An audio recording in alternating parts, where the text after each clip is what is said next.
നമസ്കാരം. മലയാളി വാർത്തയിലേക്ക് സ്വാഗതം.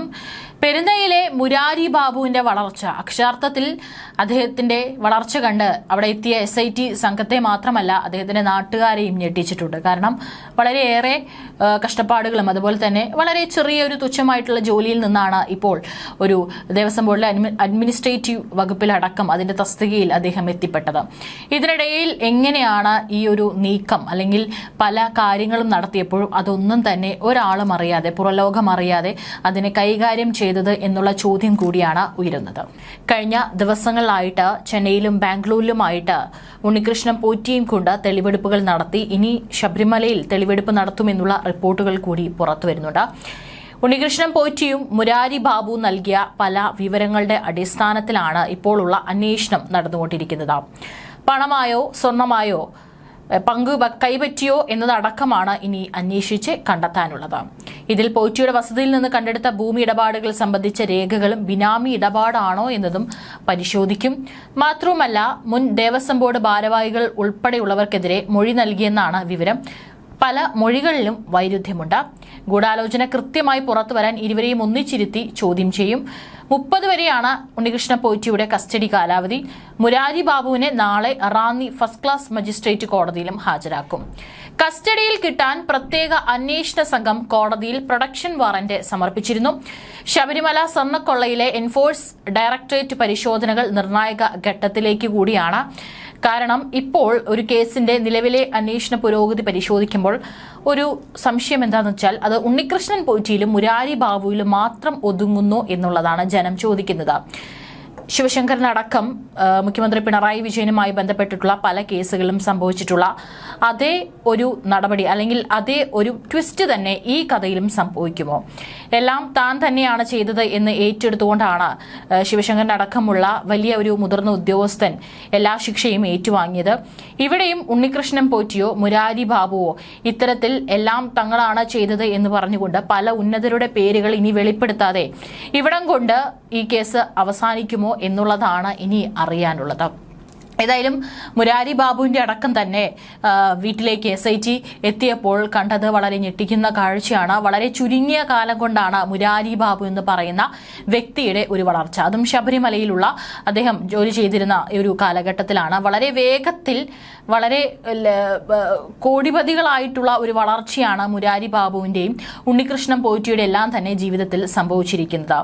അത് എങ്ങനെ സംഭവിച്ചു എന്നുള്ളത് അന്വേഷിച്ച് ചികഞ്ഞു കണ്ടെത്തും SIT എന്നുള്ള കാര്യത്തിൽ യാതൊരു സംശയവും വേണ്ട.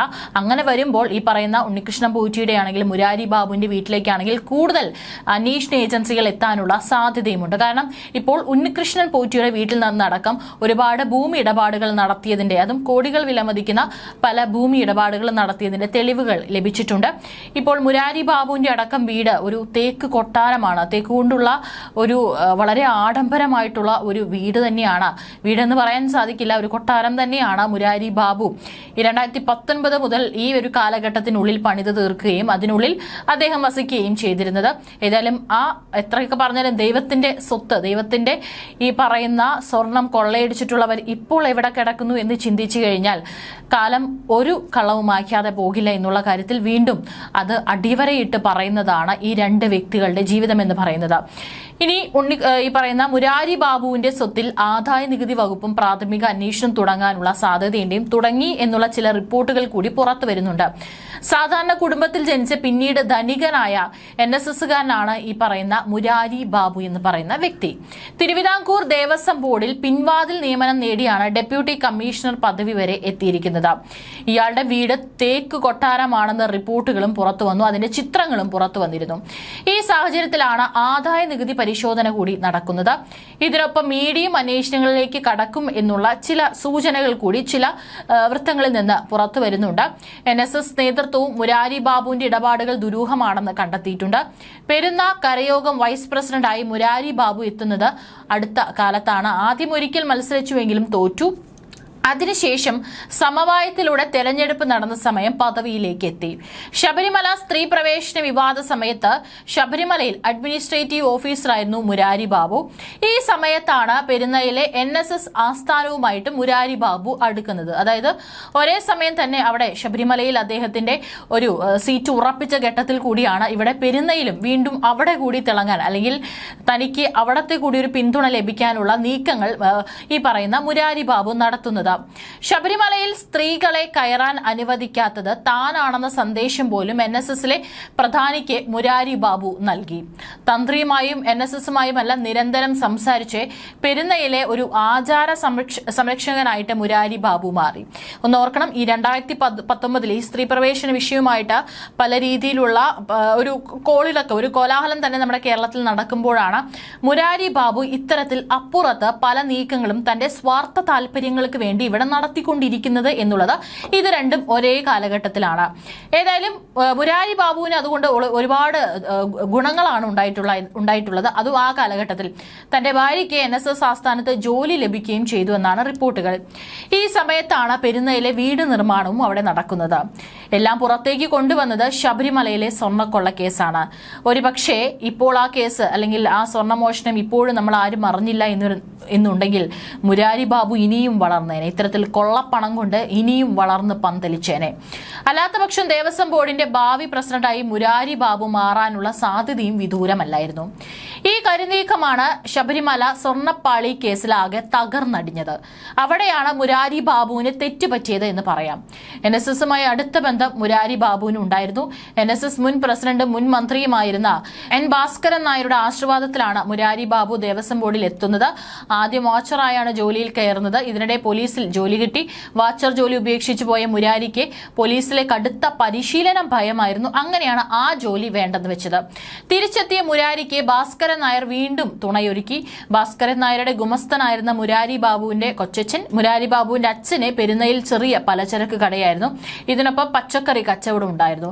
ഇത്തരത്തിലുള്ള പ്രശ്നങ്ങളൊക്കെ തന്നെ ബോധ്യപ്പെടുത്തിയാണ് മുരാരി ബാബുവിനെ രണ്ടാം എൻട്രി ദേവസ്വം ബോർഡിൽ ഉറപ്പാക്കിയത്. അതായത് ഇത്തരത്തിലുള്ള ഒരു ബാക്ക്ഗ്രൗണ്ട് ആണ് തനിക്കുള്ളത് എന്നുള്ളത് കൃത്യമായി ബോധ്യപ്പെടുത്തിയതിനു ശേഷമാണ് ദേവസ്വം ബോർഡിൽ അല്ലെങ്കിൽ ശബരിമലയിലേക്കുള്ള മുരാരി ബാബുവിന്റെ എൻട്രി എന്ന് പറയുന്നത്. പിന്നീടാണ് ഭാസ്കരൻ നായരുടെ സഹായിയായി എത്തിയ മുരാരി ബാബു പിന്നീട് ക്ലർക്കായി. ഭാസ്കരൻ നായരുടെ ഇടപെടൽ സ്ഥിരം ജോലിയും കിട്ടി. പിന്നീട് പലവിധ പ്രൊമോഷനുകൾ ലഭിച്ചതിലൂടെ ഡെപ്യൂട്ടി കമ്മീഷണർ പദവിയിലെത്തി. ഇതിനിടെയാണ് പലചരക്കുകാരന്റെ മകൻ തേക്ക് കൊട്ടാരം അടക്കം പണിതത്. ഇത് അവിടെയുള്ള നാട്ടുകാരെ അടക്കം അക്ഷരാർത്ഥത്തിൽ ഞെട്ടിച്ചു. വളരെ ചുരുങ്ങിയ കാലം കൊണ്ട് എങ്ങനെയാണ് ഒരു വ്യക്തിക്ക് ഇത്രയും വേഗം തന്നെ, അതും ഒരു ശബരിമലയിൽ എല്ലാവരും കരുതി കാണും ഒരു പക്ഷെ അയ്യപ്പൻ കടാക്ഷിച്ചതാണോ എന്ന്. ഒരിക്കലുമല്ല. സാധാരണക്കാരായിട്ടുള്ള വിശ്വാസികളെ കൊള്ളയടിച്ചിട്ടുള്ള പണം തന്നെയാണ് ഇതിന് പിന്നിലുള്ള മുരാരി ബാബുവിന്റെ ഒരു ശക്തി എന്ന് പറയുന്നത്.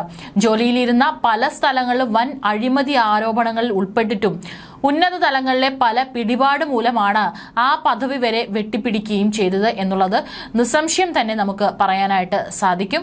മാത്രമല്ല, ഈ തേക്ക് കൊട്ടാരമൊക്കെ പണിതത് പല ക്ഷേത്രങ്ങളിലെ മരാമത്ത് പണിക്കെന്ന് ആവശ്യപ്പെട്ട് വാങ്ങിയ വിലയേറിയ തേക്ക് മരങ്ങൾ കൊണ്ടാണെന്നാണ് പല റിപ്പോർട്ടുകളും പുറത്തു വരുന്നത്. ഇത് കണ്ടാണ് അന്വേഷണ ഉദ്യോഗസ്ഥർ പോലും അമ്പരന്നിരിക്കുന്നത്. 1998-99 കാലത്ത് 30.29 കിലോ സ്വർണം കൊണ്ട് പൊതിഞ്ഞ ശ്രീകോവിലിലെ ദ്വാരപാലക ശില്പങ്ങളും വാതിൽപ്പാളി കട്ടിളയും വെറും ചെമ്പ് തകിടാണെന്ന് കള്ള റിപ്പോർട്ട് ഉണ്ടാക്കിയായിരുന്നു തട്ടിപ്പിന് ഇയാൾ ഉൾപ്പെടെയുള്ളവർ തുടക്കമിട്ടത്. എന്നാൽ അറസ്റ്റിലായ മുരാരി ബാബു പറയുന്നത് കേവലം ഒരു അഡ്മിനിസ്ട്രേറ്റീവ് ഓഫീസർ മാത്രമായ തനിക്ക് മാത്രമായി ഇത്തരം ഒരു റിപ്പോർട്ട് ഉണ്ടാക്കാനാവില്ലെന്നും മുകളിൽ നിന്നുള്ള നിർദ്ദേശം അനുസരിക്കുക മാത്രമാണ് ചെയ്തത് എന്നുമാണ്. ഇത് തന്നെയാണ് ചോദിക്കുന്നത്, ആരാണ് ഈ മുകളിൽ നിന്ന് നിർദ്ദേശം നൽകിയിട്ടുള്ള ആൾ? അതോ ഒരു ആളാണോ അതോ ഒരുപാട് ആളുകളുണ്ടോ എന്നുള്ളതാണ് ഇവിടെ ഇനിയും ഉത്തരം കിട്ടാതെ കിടക്കുന്ന ഒരു കാര്യം എന്ന് പറയുന്നത്. ഒരുപക്ഷെ മുരാരി ബാബു പറയുന്നത് ശരിയായിരിക്കാം. തന്റെ ഒരു എഴുത്തുകൊണ്ടോ അല്ലെങ്കിൽ സ്വർണം ചെമ്പ് എന്ന് താൻ എഴുതിയത് കൊണ്ട് ഒന്നും തന്നെ ശബരിമലയിൽ സംഭവിക്കില്ല. അതുറപ്പാണ്. ഒരാൾ വിചാരിച്ചു കഴിഞ്ഞാൽ അവിടെ ഒന്നും സംഭവിക്കില്ല. അപ്പോൾ തീർച്ചയായിട്ടും ഇതിന് പിന്നിൽ വലിയൊരു സംഘമുണ്ട്. അതാരെ, അവരിലേക്ക് എന്തുകൊണ്ട് അന്വേഷണം എത്തുന്നില്ല എന്നുള്ളത് തന്നെയാണ് ഇവിടെ ജനങ്ങളും ചോദിക്കുന്നത്. ഈ മൊഴി സർക്കാരിലെയും ബോർഡിലെയും ഉന്നതന്മാർ ഉൾപ്പെടെയുള്ളവർക്ക് കുരുക്കാണെന്നാണ് നിരീക്ഷകരടക്കം കണക്കാക്കുന്നത്. ഇതിനൊപ്പം മുരാരി ബാബു നിലവിൽ സ്വർണ്ണക്കൊള്ള സംബന്ധിച്ച് 2 കേസുകളിൽ പ്രതിയായത് കൂടാതെ ഹൈക്കോടതി നിർദ്ദേശപ്രകാരം എടുക്കുന്ന ഗൂഢാലോചന കേസിലും പ്രതിയാകും.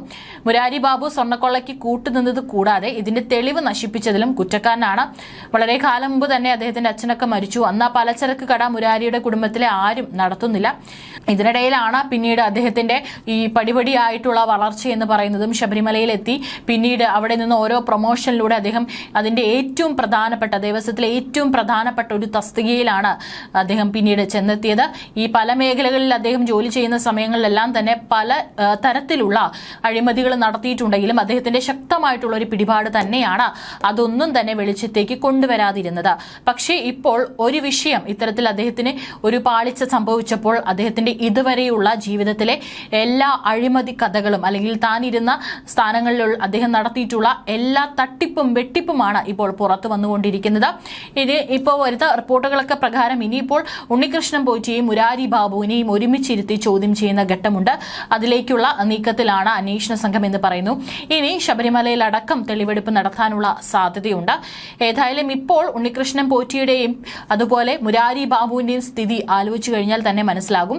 കൃത്യമായിട്ടുള്ള ഒരു വലിയ സംഘം തന്നെ ഇവരുടെ പിന്നിലുണ്ട്. ആ സംഘം ആരാണ് എന്നുള്ളത് തന്നെയാണ് ഒരു ചോദ്യം. ഈ പറയുന്ന ഉന്നതർ അതോ ഉന്നതനോ എന്നുള്ള ഉത്തരത്തിലേക്ക് വളരെ വേഗത്തിൽ തന്നെ SIT എത്തുമെന്ന് തന്നെ നമുക്ക് പ്രതീക്ഷിക്കാം.